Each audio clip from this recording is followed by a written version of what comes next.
13 जून को इजराइल के हमले के बाद जब ईरान ने इजराइल पर मिसाइल बरसाई तो पूरी दुनिया हैरान थी। ईरान मिसाइल अटैक का हर रिकॉर्ड तोड़ रहा था।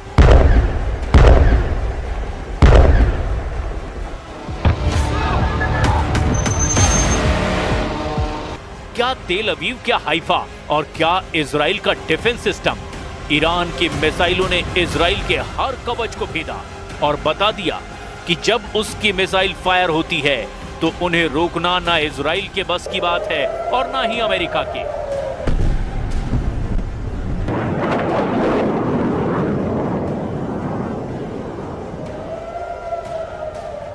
बारह दिन तक ईरान के गुस्से को पूरी दुनिया ने देखा और अब इन्हीं हमलों से सीखते हुए ईरान ने एक बड़ा ऐलान किया है।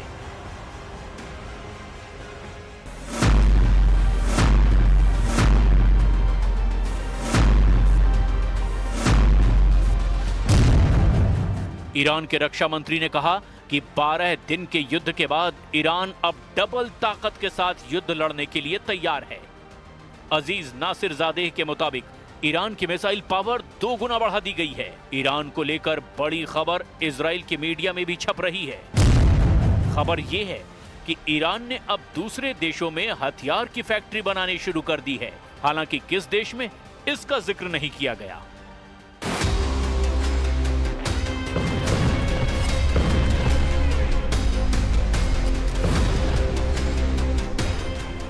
ऐसा इसीलिए क्योंकि 13 जून को जब इजराइल ने ईरान पर हमले से युद्ध की शुरुआत की तब इजराइल की एयरफोर्स ने ईरान के कई हथियार फैक्ट्रियों को टारगेट किया।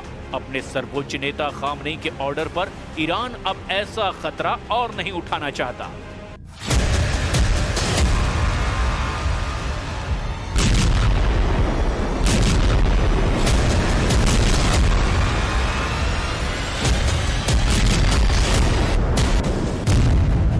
सवाल ये उठ रहा है कि अगस्त के आखिर या फिर सितंबर की शुरुआत में ईरान इजराइल की टक्कर फिर शुरू हो सकती है।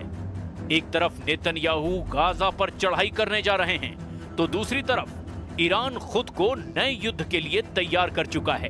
ईरान के रक्षा मंत्री अजीज नासिरजादेह ने कहा कि अब ईरान के पास और घातक मिसाइल आ चुकी है। अगर इजराइल ने फिर हमला किया तो नई मिसाइल इस्तेमाल की जाएंगी।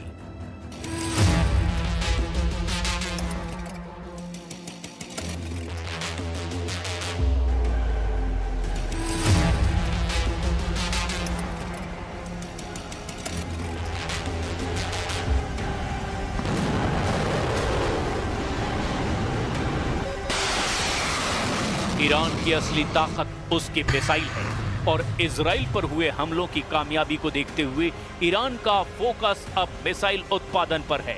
लेकिन साथ में ईरान ने अपने एयर डिफेंस को मजबूत बनाना भी शुरू कर दिया है, क्योंकि जून में हुई जंग के शुरुआती दौर में इजराइल की एयरफोर्स ने अपनी ताकत दिखाई थी और ईरान के ज्यादातर एयर डिफेंस वाले अड्डों को तबाह कर दिया था। इसीलिए ईरान ने अब नए युद्ध की तैयारी के तौर पर अपनी ड्रोन और मिसाइल फैक्ट्री, अपने परमाणु अड्डों और अपने रडार अड्डों को बचाने का काम शुरू कर दिया है। इसके लिए इन सभी ठिकानों को बेहतर डिफेंस सिस्टम से लैस किया जा रहा है ताकि इजराइल अगली बार हमला करे तो ऐसे ठिकानों को बचा लिया जाए।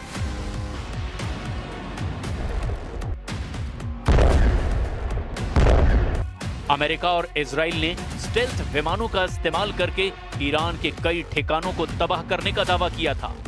इसमें ईरान का फोर्दो परमाणु अड्डा भी था, लेकिन अब अमेरिका के दावे को एक जनरल ने पलीता लगा दिया है। अमेरिका ने DIA यानी डिफेंस इंटेलिजेंस एजेंसी के प्रमुख लेफ्टिनेंट जनरल जेफ्री क्रूज को बर्खास्त कर दिया है। जनरल क्रूज ने अपनी रिपोर्ट में दावा किया था कि अमेरिका के हमलों से ईरान का परमाणु कार्यक्रम पूरी तरह तबाह नहीं हुआ है। जनरल क्रूज के अलावा navy reserve chief vice admiral Nancy Lacore ने नेवी सील के प्रमुख रियर एडमिरल मिल्टन सेकंड्स को भी पद से हटा दिया है। ये खबर इस वक्त अमेरिका के हर बड़े अखबार और मीडिया में हेडलाइन बन चुकी है। ट्रंप प्रशासन ने जिस तरह इन अफसरों को पद से हटाया उसकी खूब आलोचना हो रही है, क्योंकि इन्होंने वैसे रिपोर्ट नहीं दी जैसे कि ट्रंप ने ईरान के परमाणु अड्डों पर बमबारी करने को लेकर दावा किया था। ट्रंप की सरकार में उन्हीं की खुफिया एजेंसी अगर ये दावा कर रही है कि ईरान का कुछ नहीं बिगड़ा, तो इससे एक बात साबित होती है, और वो ये कि न सिर्फ इजराइल बल्कि अमेरिका के पास भी ईरान के परमाणु कार्यक्रम को 100% खत्म करने की ताकत नहीं है। भले ही ट्रंप ने B-2 विमानों का इस्तेमाल किया, भले ही उसने दुनिया का सबसे बड़ा बंकर बस्टर बम गिराया, लेकिन जब खुफिया एजेंसी की रिपोर्ट कह रही है कि ईरान को बहुत ज्यादा नुकसान नहीं हुआ, तो अब आगे क्या होने वाला है? इजराइल पर ईरान के मिसाइल अटैक को रोकने में अमेरिका पहले ही अपने हाथ जला चुका है।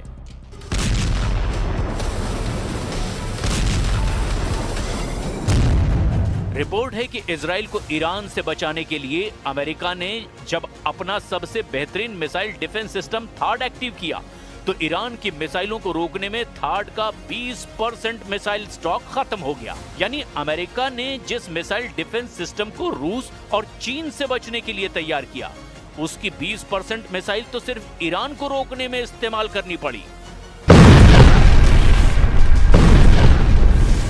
नेतन्याहू की दरख्वास्त पर डोनाल्ड ट्रंप ने एक नहीं बल्कि दो थाड मिसाइल डिफेंस सिस्टम इजराइल में तैनात किए, और इनका इस्तेमाल उन 12 दिनों में जमकर हुआ जब ईरान और इजराइल के युद्ध को दुनिया ने तीसरे विश्व युद्ध की शुरुआत के तौर पर महसूस किया।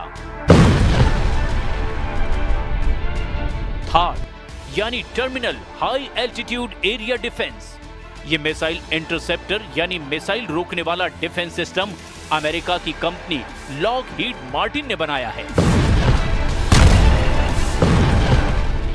अमेरिका के रक्षा मंत्रालय यानी पेंटागन से थाड को लेकर कुछ सवाल पूछे गए, जिससे न सिर्फ इजराइल बल्कि अमेरिका के पूरे डिफेंस सिस्टम की पोल खुलती हुई नजर आ रही है, क्योंकि यह खबर अब वर्ल्ड हेडलाइन बन करके डोनाल्ड ट्रंप और बेंजामिन नेतन्याहू को परेशान कर रही है।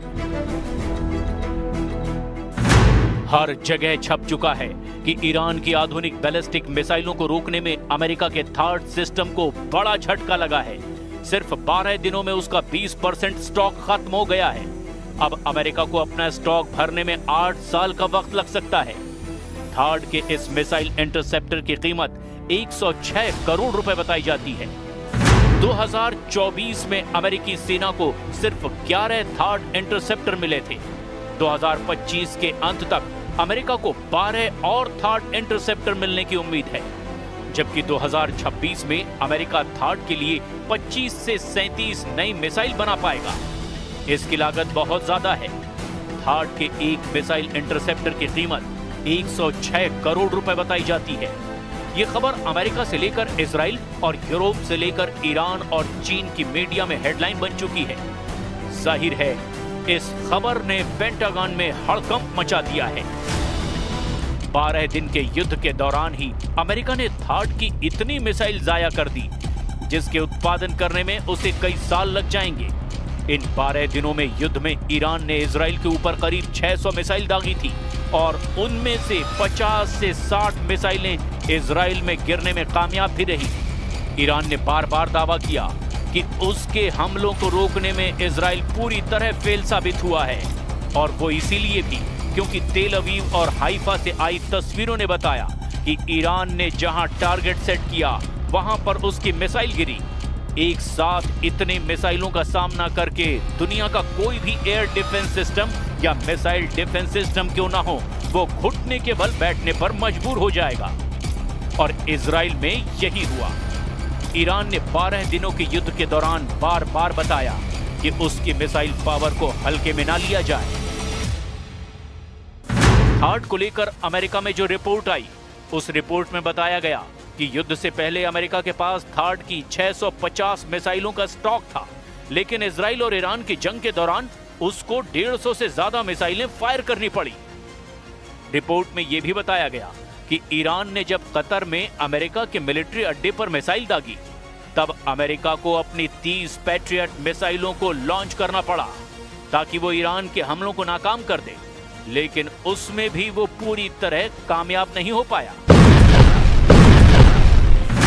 रिपोर्ट के मुताबिक अमेरिका के थाड मिसाइल डिफेंस सिस्टम ने इजराइल के एरो 2 और एरो 3 इंटरसेप्टर के साथ में ईरान की 574 मिसाइलों में से 201 को तबाह किया, बाकी मिसाइलों को दूसरे डिफेंस सिस्टम ने नष्ट किया।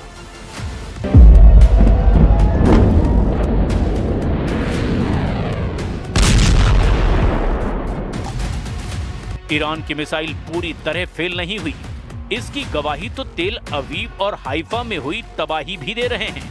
इसीलिए ये कहा जा रहा है कि थार्ड या एरो पूरी तरह कामयाब रहे। ये सरासर गलत है, क्योंकि तेल अवीव के बीचों बीच ईरान की मिसाइल गिरी है, जबकि ईरान का दावा है कि उसने इजराइल के सीक्रेट अड्डे नेवातीम एयरबेस को भी टारगेट बनाया। यहां पहले से ही थार्ड मिसाइल डिफेंस सिस्टम तैनात था।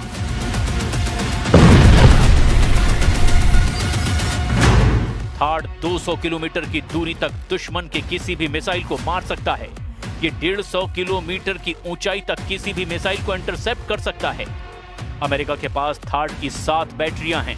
एक बैटरी में 6 ट्रक माउंटेड लॉन्चर होते हैं। दुश्मन की मिसाइल को रोकने के लिए ये थार्ड सिस्टम के एक लॉन्चर से एक बार में 8 मिसाइल दागी जा सकती है, यानी पूरी बैटरी में कुल 48 इंटरसेप्टर मिसाइल होती हैं। इसे ऑपरेट करने के लिए 95 सैनिकों की जरूरत होती है।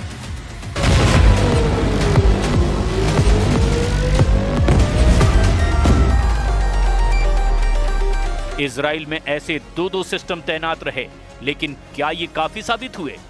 बिल्कुल नहीं।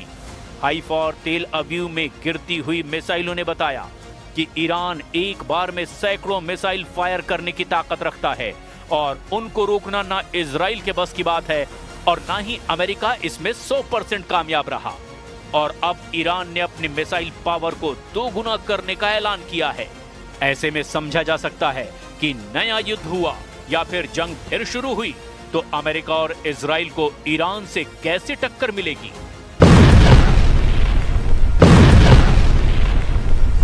गाजा में अपने 60,000 सैनिकों को लेकर आगे बढ़ रहे नेतन्याहू को अब ईरान से नई चुनौती मिलती नजर आ रही है। लेकिन ईरान ने जो वीडियो जारी किया है उसके टारगेट पर अमेरिका हो सकता है। ईरान ने अपने युद्धाभ्यास का वीडियो जारी किया है। ये इजराइल के साथ साथ अमेरिका को धमकी है। जून के महीने में इजराइल से युद्ध के बाद ईरान की सेना ने अपना युद्धाभ्यास किया है। फारस की खाड़ी में ईरान ने अपनी क्रूज मिसाइल और ड्रोन वाली पावर दिखाई है।